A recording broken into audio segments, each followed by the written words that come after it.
Hello, everyone, and welcome to our LinkedIn Live session Mastering Partner Management, Reducing Risk, and Maximizing Value. I am Khushbu Hanjura, Senior Analyst in the Sourcing and Vendor Management practice at Everest Group, and I will be your moderator today. I hope you all go back with pertinent insights from today's session. I would like to begin by talking about why uh, we chose this topic and why is it so timely in 2025. Partner management is no longer a back office function. It is a boardroom concern.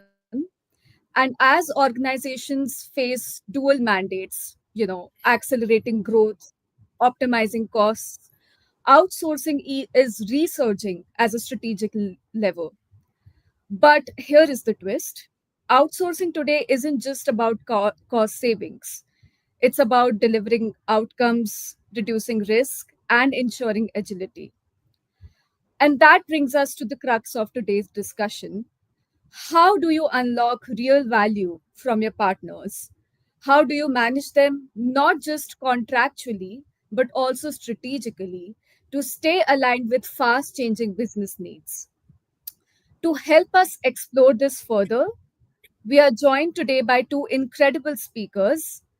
Abhishek Sharma, who is the managing partner at Everest Group, who helps clients navigate pricing, contracts, and sourcing strategy, and Gavin Standen, a senior leader from Telstra with deep expertise executing enterprise partner strategies across IT, shared services, and manufacturing.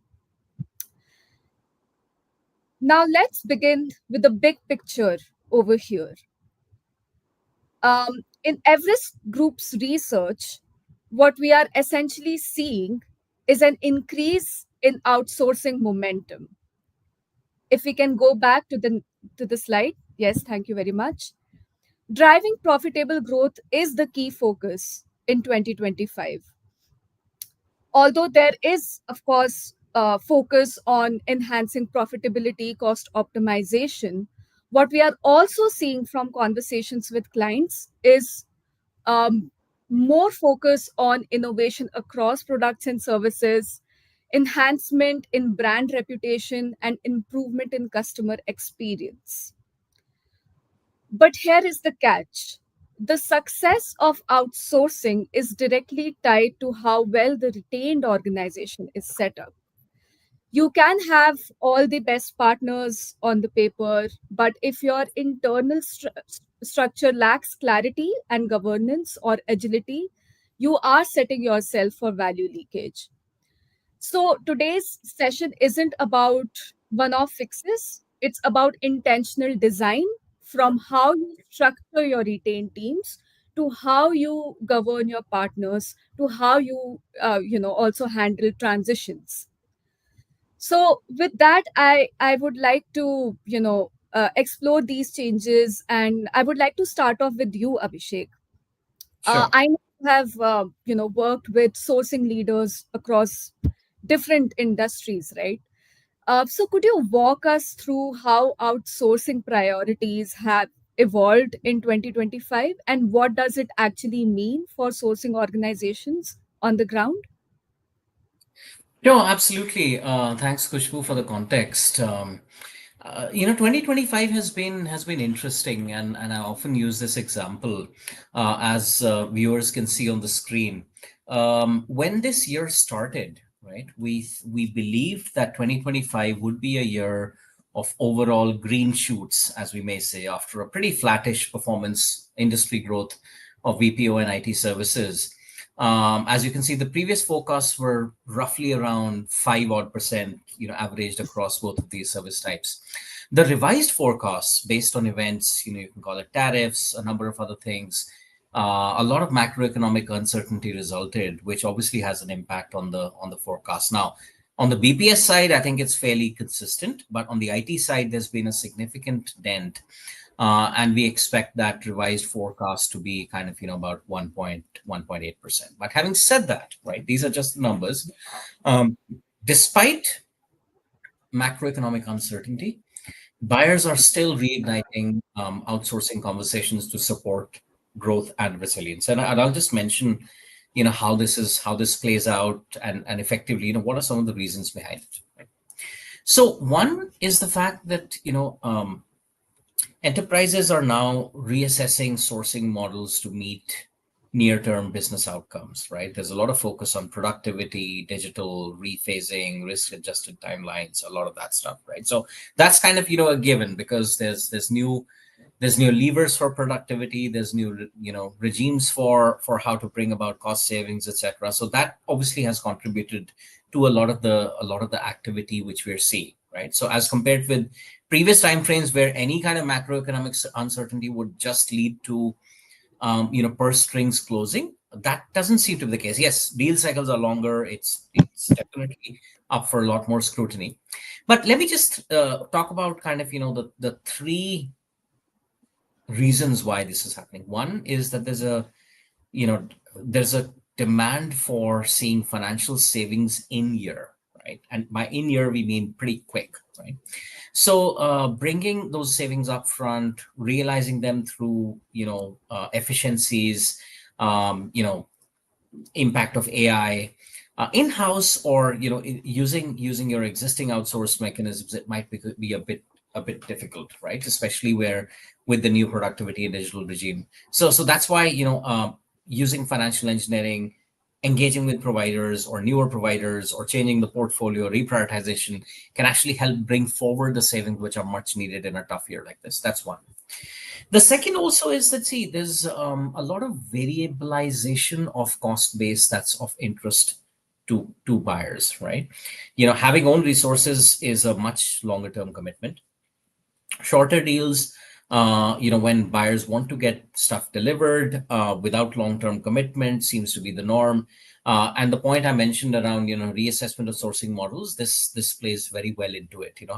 How to be more, I won't call it as a service, but on demand, right? You can, without much of an investment, you can actually turn down the volume over a given point in time, depending on how the situation goes. Right? The third, and I believe the most important thing, is that, see, there's also a fast pace of change, underlying technologies, service delivery mechanisms, methodology. So access to capabilities which helps keep pace with this is super critical now. Do enterprises have all of these capabilities housed within themselves? Perhaps not. Even if they do, unless it's a very large company, this is very expensive to keep, right? And it's not just about capabilities; it's access to tools, it's access to toolkits, methodologies, accelerators. So I guess all of this then combines to make sure that yes, the macroeconomic environment is tough, but hey, how can outsourcing be used, right? Rather than just seeing a negative impact, it's still kind of sustaining. Even if you look at the IT in this services industry growth, it's going to be 1.52%, right?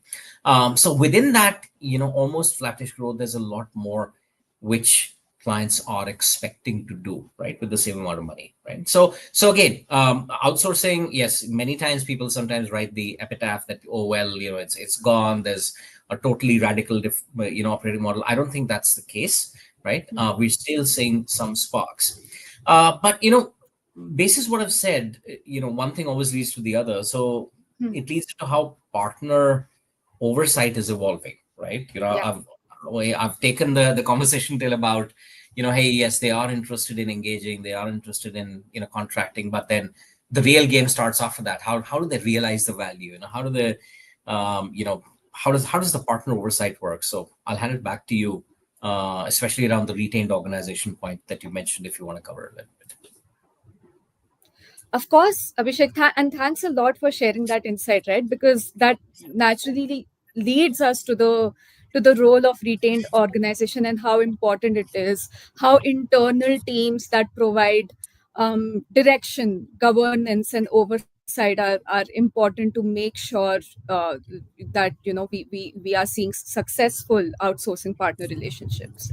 And in many ways these teams essentially are the connecting tissues between strategy and execution, right? So talking more about that, if we talking more about these teams, we can begin with transition and change management per se. Like if we go to the next slide, we have we have yeah we have these enabling teams over here, and we have broken down the key responsibilities that they essentially incur in a retained organization. So, transition and change management essentially plays a quarterback sort of a role, guiding the partner through the transition, stabilization, and the readiness cycles, right?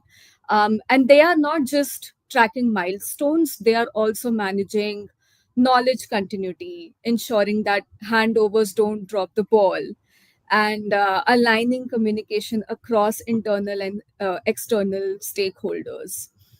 Rebadging office, often overlooked but extremely critical in industries with large scale people transitions, making sure that there is clarity and compliance and culture alignment when employees move from one enterprise to the partner. So it's not just HR hygiene, it's also about retaining knowledge and preserving delivery continuity. Then talking about program management, essentially responsible for execution alignment, making sure that the partner activities map to internal priorities, and tracking delivery milestones, mitigating partner side risk, and they essentially act as a glue between partner execution and business outcomes. Infrastructure management again ensures that there is underlying support systems for partner delivery that are rock solid, and they manage everything from access provisioning to collaboration platforms. So that's what essentially we have seen in conversations with clients, and these are essentially how the teams are built up. But Gavin, I wanted to, check with you over here and bring you into the conversation. Based on your experience, right, leading complex transitions, what separates a high performing retained team from the rest, especially when it comes to, setting partners up for success?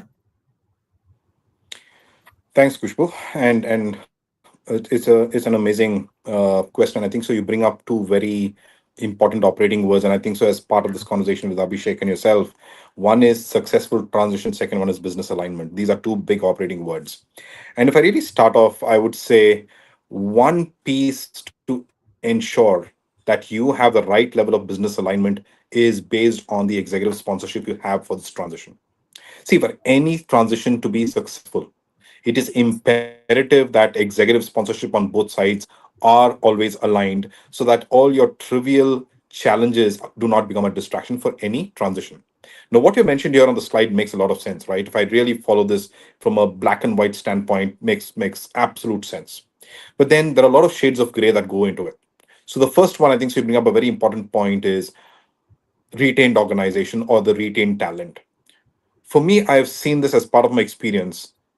A successful transition is your time to stability or your time to market. And how do you get there? I've seen organizations who have figured out how to harness knowledge, how to retain knowledge, and more importantly, how to drive that knowledge which today is sitting in people's heads, not on paper. I think that's one very, I mean, it's a very tricky trait with many organizations in trying to understand where that knowledge is really, resident. That's point number one. Second one, a majority of them are successful when they've really figured out how to not only retain but also design that organization accordingly. See, you need to understand one thing when we drive this. We need to separate contract versus the operational oversight that is required to drive any transition. So, which means when I really look at the slide, it there are a couple of things that really come up to me. First one is, how do you get the partner to integrate with you? Because there's a lot of credibility that is at stake here, which means credibility is driven by the core design, the discovery phase, and the baselines that you set. Point number one. Point number two, what are the milestones you set for service ramp up? And as going back to your first point, your governance structure is very highly correlated with the stability and the maturity of your ramp up. So when you really bring all this together, what I've seen as part of my experience is matured organizations formalize these functions in a very, very methodical way, because you do not want to be running a very federated, fragmented organization. You want a very structured governance model. You want to track value capture from day one. I think so. Abhishek makes that point very, very clearly. From day one, you want to see that value and make sure that your incentives, your rewards, recognitions, and penalties are all aligned based on business outcomes and just not operating outcomes. So, these are a couple of, what I would say, key areas of focus when we really want to drive this. But I would like to really, then move this over to Abhishek and, probably ask Abhishek, some of these challenges highlight the need for some real robust governance models, right? So, what I would really like to ask you, Abhishek, is if you have to dwell into how organizations need to approach governance today, what are some of those tips and tricks? Sure, absolutely, Gavin. Thanks for covering the insights in detail. And I'll make a very candid admission, Gavin. If I go back maybe 15 years, right, when I was early on in my career, while and I used to be in the sourcing advisory space, the most exciting parts to cover were the SOW and commercials and fee at risk, because that's exciting.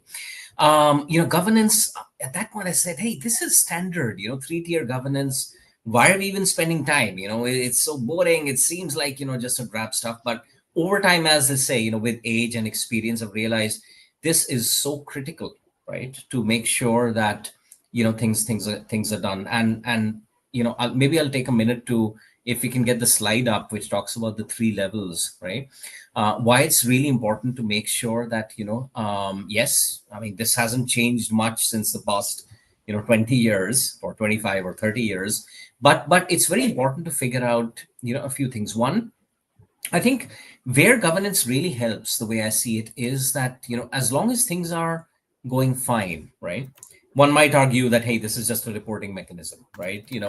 This is the status update. But it's quite rare that things keep on going fine without some hiccups. And those hiccups and issues and challenges, whenever there are parties where objectives sometimes or many times won't align, right? The provider would want to maximize their profits, clients would want to maximize value, and at times they're at odds with each other. So that's where this kind of effective use of engagement governance is super critical. So for example, things like within the strategic layer, right? That's where some of the most sensitive decisions, especially something which relates to overall broader financial impact, delayed timelines, taking those highly complex, all encompassing decisions which could have a potential impact and risk, both sides, it just needs to be there. And people need to make sure that the cadence is well defined, right? Ideally it should be quarterly, maybe more frequent in transition, as you mentioned, because that's the most sensitive time, or at least kind of semi-annually. So this needs to be kind of the cadence and the overall agenda needs to be aligned accordingly, right? So it should both kind of align with the overall corporate strategy. It should also have the right kind of participation from the service provider and the enterprise, right? Now, at a business level, I think this is where it gets a tad more granular, right? This is about broader operational teams. Hey, what are the immediate escalations which are happening? Broader kind of performance monitoring, commercialization or communications management, operational compliance. Things which are not really day to day, but just to figure out, hey, how the health of the operational delivery or business are the business requirements being met, right? Okay. So that, typically on a monthly or bi-monthly level, and there could be additional triggers as well, right? Let's say there's a major outage of sorts. These people need to kind of, come together, and the idea should be to make sure that, and I see this as a nice bridge between the operational level and strategic. The idea should be that maximum issues get resolved at the business level, right? So that the strategic level is not burdened with things which could be solved here. I think that's also something which you've seen.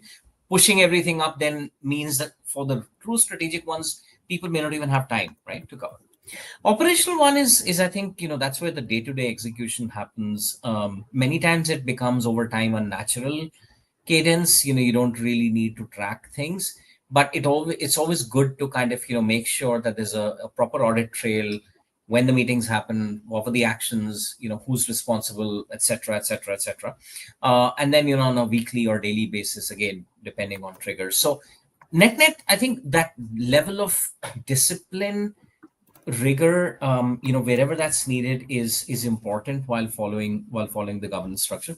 The one thing I will mention is that, while this is at an overall level, depending on what the overall scope of the engagement might be, we've actually seen in some cases there is a separate yet related governance structure even for things like innovation, right? So we've seen that, yes, this is the standard governance, but for innovation, there's a separate governance which may be at these three levels. It may be different, just to make sure that the right level of senior leadership attention is given to that to make decisions, right? Because many times it's about ideas are there, people want to execute it, but hey, is there, Gavin, to your point, the senior leadership commitment, is it there, right? Because if you're spending time, effort, you need that, hand on the shoulder that, don't worry, I'm backing it. And if that backing is not there, everything else goes down the drain, right? So again, governance has multiple aspects. We just covered a few, but just to maintain that, a practical yet highly documented, detailed governance approach is critical, to getting the right kind of outcomes.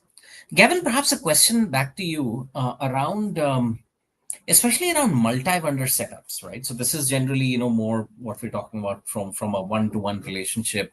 What are some of the hallmarks of effective governance you've seen there, especially because the work these days, it might be very interrelated. Vendor A does something which further passes on to vendor B. So there's multiple permutations, combinations there. So any thoughts there would be very helpful. Great, Abhishek. Thanks. I think so. You hit a couple of very important points here. One is the shape and form of the governance. The other one is also the intent behind the governance. Now, coming to a multi-vendor setup. Now, we need to be a little careful in terms of how we really uh, approach governance when it comes to multi-vendor setup. Because at the end of it, I still go back to the adage of saying, form follows function and function drives value.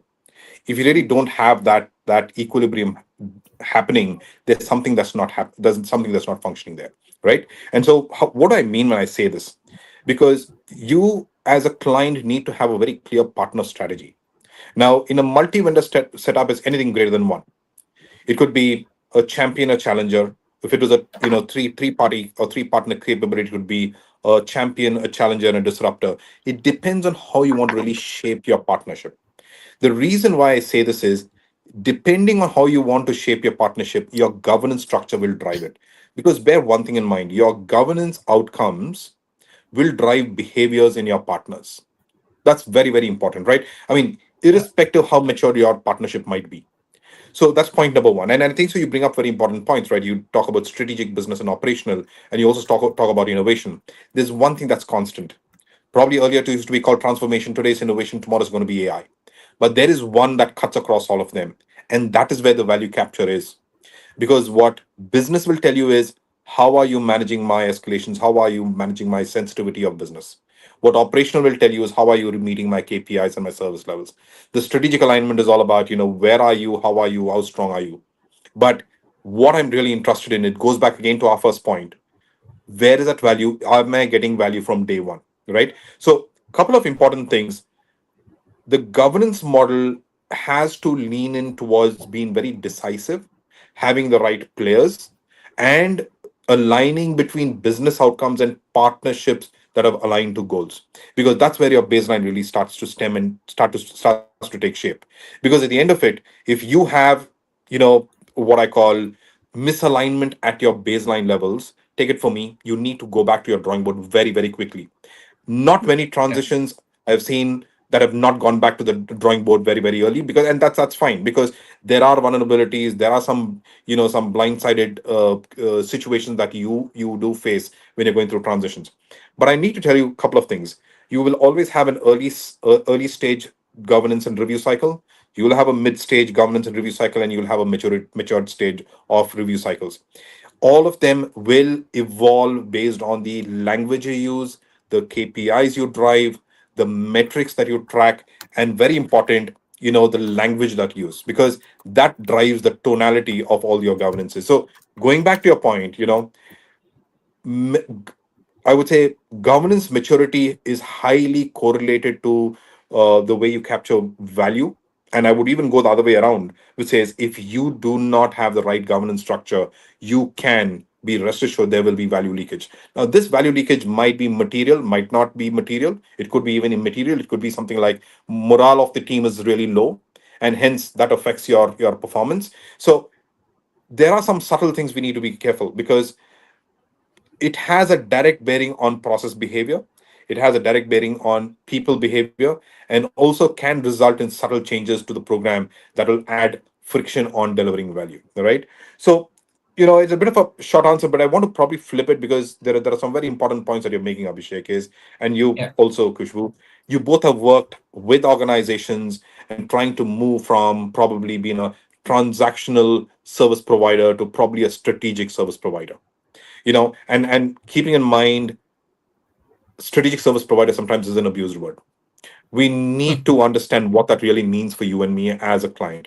And if you are advising companies, and you have been advising companies, what changes are needed to be made to make that shift from a transactional operational service provider to a strategic one? Sure, sure, absolutely. Thanks, Gavin. Thanks for that. And you used, I think, a few terms. You emphasized on the term value, right? You emphasized on outcomes. So I think I'll just start on by how do you really elevate the level of supplier engagement? I think that's what we're trying to get to, from like purely transactional to a strategic, or something that's much more meaningful, right? So there's kind of a few aspects here. One is the whole focus on outcome oriented governance, right? So what this would mean is that I think both parties in one way, right, should kind of define that, hey, in addition to standard delivery or meeting timeliness and quality and accuracy KPIs, right, or SLAs, what is it really from a business impact that is of value, right, to the customer, right? So I think first, even before we get into contracting for that, or SLAs, or commitment, or 10% fee at risk, I think understanding, you'd be surprised, Gavin and Khushbu, how many engagements where both parties, if you were to make the leads sit on the table across from each other, they'll have, or this provider will have difficulty articulating what exactly is considered as value, right? Okay.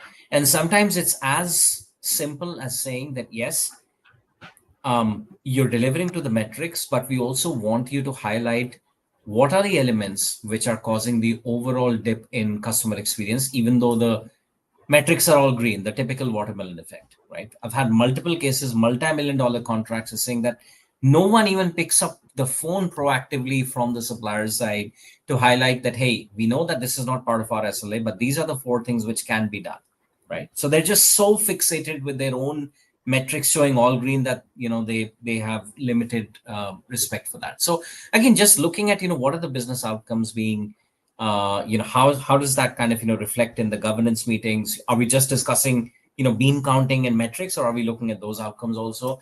What's the joint value planning, the whole joint aspect of hey, what constitutes value, how we can track that? Some of it will be absolutely mathematical, some of it will be subjective.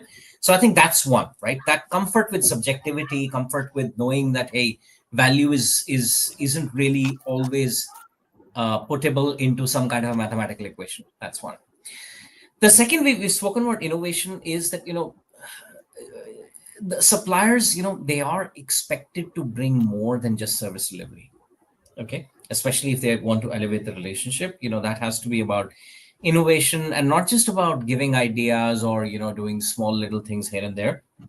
Making sure that an innovation pipeline is developed, the funnel of innovation from either service provider resources or client resources, being that orchestrator for innovation, not saying that, hey, my people sent 3 ideas, the SLAs, 3 ideas to be shared, tick mark, all green, let's go home. Right? It takes Yeah. effort, as all of us know. Doing things in a programmatic way is painful, it's hard, it involves stakeholder management, but that's how relationships are built, right? That's how things are built, where the trust gets developed. So again, orchestrating, driving that innovation as if it's your own company. That's what they say, right? Strategic alignment, going through those routes. I think the third element is also around, yes, I mean, SLA adherence is good, right? Green metrics, all good. But I already mentioned that, just stopping at these metrics and saying that, yeah, this was our responsibility, this is what's done, without looking at the overall customer experience, right? And some enterprises are, in fact, building incentives around things like business contribution, customer experience, some of those things. In fact, some enterprises we know of have a composite metric called the engagement experience index, right? Which includes CSAT, which includes a few others. It just rolls up. And there is a bonus balance associated with it. You say that, hey, this is a combined metric, clarity on how it's calculated. Some is subjective, some is objective. You have to take this score to this point within 6 months, right? If you surpass that, hey, there's another 3% that's in store for you. Okay, so those kinds of things, those are the things where the client also sees. And I'll maybe just stop with the final word that you mentioned. I'll borrow it from you. Driving right behaviors, Gavin. I know you mentioned it a couple of times, right? Putting fee at risk or asking for business outcomes or penalties. I'm sure no enterprise, and you're a senior leader in an enterprise, Gavin. No enterprise wants to earn money off the service provider. Your revenue streams in the normal standard are way more than that, right?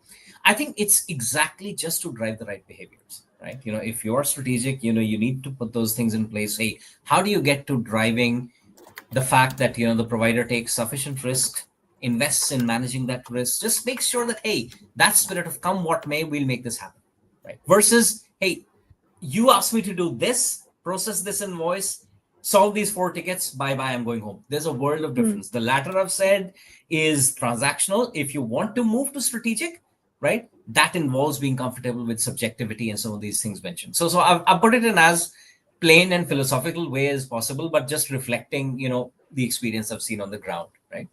Kushbu, I know that this also reshapes how transitions are handled, right?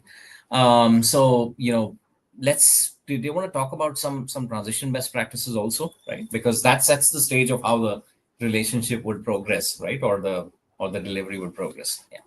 Of course, Abhishek, and thanks a lot for sharing your perspectives. Right, I especially